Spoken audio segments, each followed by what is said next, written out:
Does anybody out there know that for the first time in American history, the U.S. Army was used in a war operation against the American people? Yes! Right near here, up in Humboldt County, about 200 miles north of San Francisco, right near a town called Shelter Cove. Get this, 300 to 400 American GIs dressed and fully armed with the automatic rifles, armed for battle, fanned out on maneuvers through the woods, backed up by a dozen Black Hawk attack helicopters.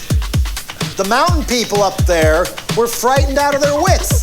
They thought there was a war going on, especially the ones who had soldiers kicking in the doors to their cabins and putting guns to their heads in front of their children.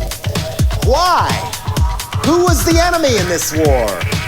Not the communists, not Saddam Hussein, not Earth First or even the Spotted Owl. No, the enemy. They called out the army to put down, secretly so as few people outside of Humboldt would get alarmed as possible. It wasn't even a person or an army or a terrorist group, it was a plant. The marijuana plant. And they actually did find a few for the GIs to pull up, and then they had to fly in more from the government stash so the pile would look big enough when they lit the bonfire for the network TV news cameras so they could say, yes, another triumph in the drug war. Drug war. War. The American army sent to war against the American people. And we're supposed to feel relieved and secure and protected. Protected from what? A lot of people with more guts than I'll ever have risked their life and limb all last summer at the Earth First Redwood Summer action up in Humboldt County. They were chaining themselves to redwoods that were 3 times wider than they were spread-eagled. They were 800 years old as the saws buzzed right over their heads.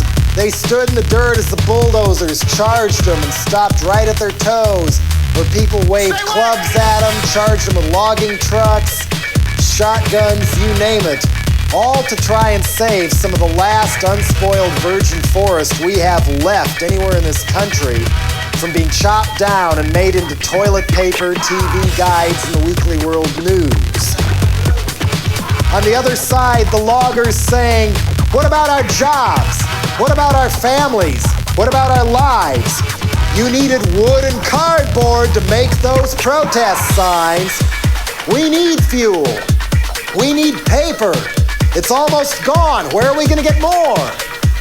The answer for centuries has been right under our nose. Grow more pot.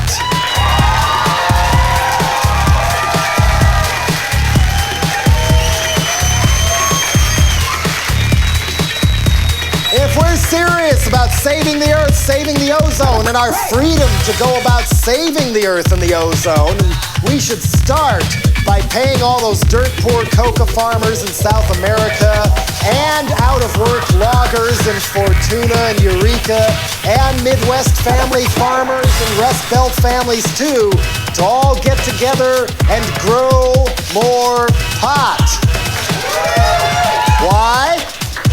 Get ready for this. There's a book out. It's called The Emperor Wears No Clothes. The author's name is Jack Herrar. It's published by Queen of Clubs. I think there's ads for it in High Times or Normal, National Organization for Reform of Marijuana Laws. They could direct you to one, I'm sure. And in this book, among other places, it is written, before the 20th century, the marijuana plant provided almost all the world's paper, all the world's clothing and textiles, and almost all the world's rope.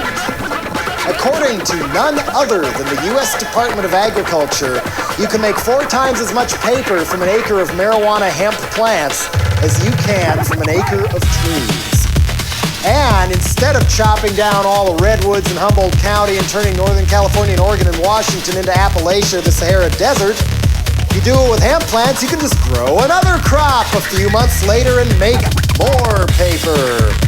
at 1/4 the cost of making paper from wood pulp and only 1/5 the pollution. The ancient Romans knew this and grew it. Henry VIII made each farmer in Old England grow their share, because they knew if you want the strongest natural fiber there is, you all gotta do your part for the king and grow more pot. And we did too. Guess what Levi jeans were originally made out of? And guess what American flags used to be made out of?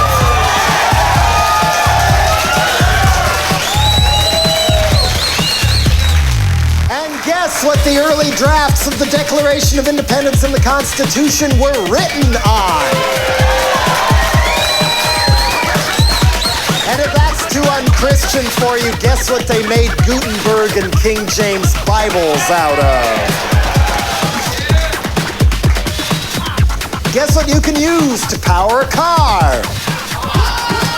Can get at least 4 times as much cellulose to make gasohol and methanol from hemp stems as he can from a corn stalk, which along with solar energy would be a great way to avoid dying for oil in Saudi Arabia.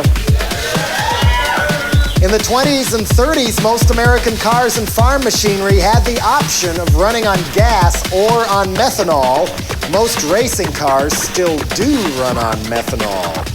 And George Washington and Thomas Jefferson grew cannabis on their plantations and smoked it too.